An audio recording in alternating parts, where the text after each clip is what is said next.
Good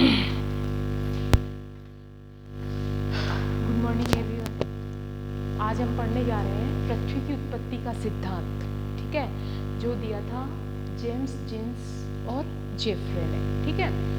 तो सबसे पहले तो अपन पृथ्वी की उत्पत्ति के बारे में यदि बात करें तो पृथ्वी की उत्पत्ति के बारे में विभिन्न खोज के आधार पर जो नभ, जल, स्थल, मंडल जो भी हैं उनकी सभी की उत्पत्ति का वास्तविकता के बारे में यदि पता लगाएं तो लगभग 4.5 करोड़ वर्ष पूर्व पृथ्वी की उत्पत्ति को माना गया है, ठीक है।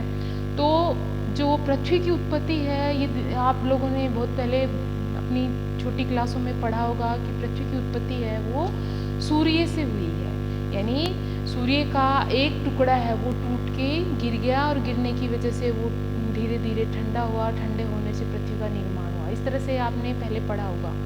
तो कई जो विचारधाराएं हैं पृथ्वी की उत्पत्ति के बारे में, कुछ आधुनिक मत भी हैं, कुछ नवीन मत भी हैं। तो जो आधुनिक मत हैं उन मतों में 18वीं शताब्दी के जो मत थे वो अधिक सर्वमान्य हैं, जिसमें Comte de Buffon, Laplace, Chamberlin, James Jeans, Jeffreys, इनकी जो परिकल्पनाएं हैं उनका अध्ययन है वो किया जाता है। उन्होंने अपनी परिकल्पनाओं में पृथ्वी की उत्पत्ति के अध्ययन को समझाया है, ठीक है। और जो पृथ्वी की उत्पत्ति का सिद्धांत है, जिस तरह से मैंने बताया कि पृथ्वी की उत्पत्ति है वो सूर्य से हुई है, उसी प्रकार पृथ्वी की तरह ही जो अन्य इसके परिवार के जो सदस्य हैं वो सूर्य से ही ऊर्जा प्राप्त करते हैं और इसके चारों तरफ वो घूमते रहते हैं, ठीक है। तो इसकी उत्पत्ति की यदि बात करें तो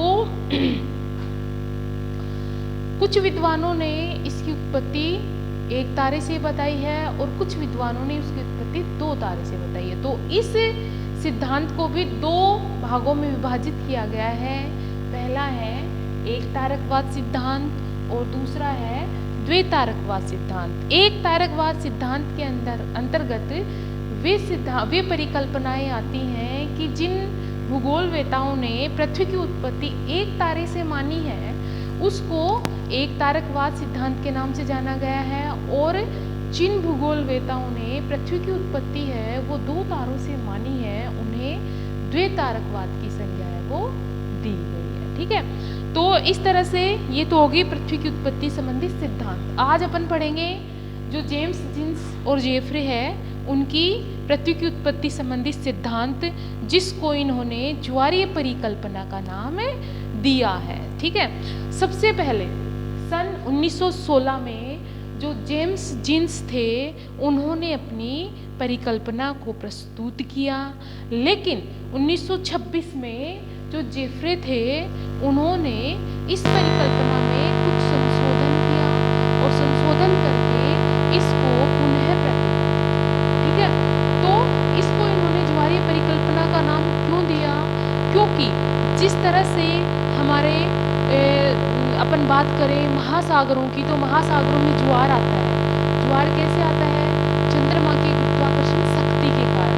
उसी प्रकार जो इनका मानना था कि उसी प्रकार जो पृथ्वी है उसका निर्माण सूर्य के पास दूसरे तारे के आने के कारण हुआ और सूर्य में ज्वार उत्पन्न हुआ, इसीलिए उसको उन्होंने ज्वारीय परिकल्पना का नाम दिया। तो इसमें क्या हो गया? एक सूर्य और दूसरा तारा। सूर्य भी क्या है? एक तारा ही है, ठीक है।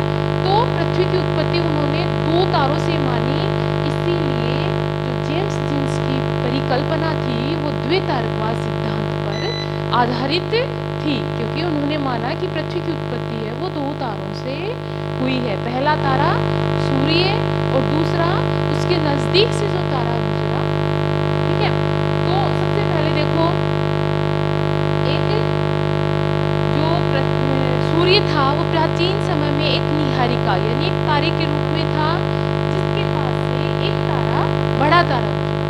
तारा है वो सूर्य से दूर था, लेकिन इसकी जो गुरुत्वाकर्षण शक्ति है वो इतनी ज्यादा थी कि ये जैसे इसके थोड़ी दूरी पे था तो इसमें से थोड़ा पदार्थ निकलता है, सूर्य में से थोड़ा पदार्थ निकलता है। ये सूर्य है, ये दूसरा तारा है, पदार्थ निकलता है। जैसे जैसे जो सूर्य है, तारा है, वो सूर्य के निकट आता है तो इस पदार्थ की मात्रा है वो बढ़ती जाती है। यानी जो सूर्य से जो पदार्थ निकल रहा है उसमें ज्वारीय शक्ति के कारण इस पदार्थ की मात्रा है वो बढ़ती जाती है और तारा है वो सूर्य के नजदीक आता जाता है। जैसे जैसे नजदीक आएगा पदार्थ की मात्रा है वो बढ़ती जाएगी और सूर्य से अत्यधिक पदार्थ है वो निकलने लग जाएगा। लेकिन क्या होता है कि जो सूर्य है उसके पास तारा मतलब ज्यादा नजदीक नहीं आता है और उसके थोड़ा नजदीक होकर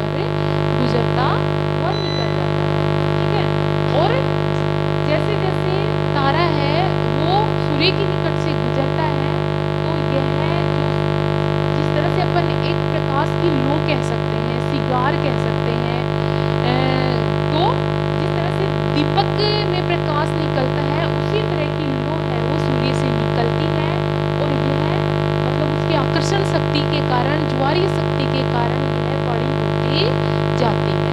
और अंत में क्या होता है, यह तारा सूर्य के निकट ना आकर इसके निकट से होकर गुजर जाता है और गुजरने से क्या होता है कि यह लो तो बढ़ती है साथ में, लेकिन इसका ज्वारीय शक्ति है वो इतनी ज्यादा होती है कि इसका आकर्षण शक्ति इतनी ज्यादा होता है कि जैसे जैसे सूर्य के पास से वो तारा होकर गुजरता है और यह जो ज्वार है वह टूट कर सूर्य से अलग हो जाता है। ठीक है।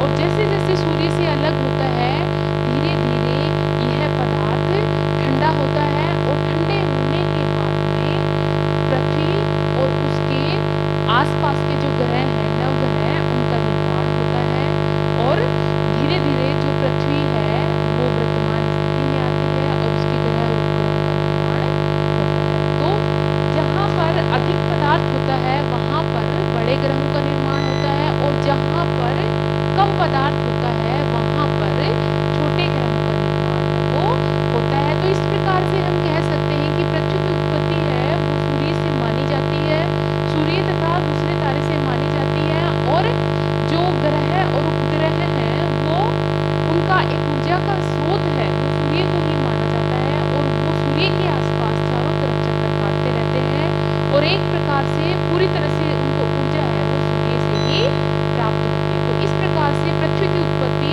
जो जेम्स जीन्स थे और जेफरे थे उनके आधार पर पृथ्वी की उत्पत्ति है वो दो तारों से मानी गई है जो द्वैतवाद के सिद्धांत पर ये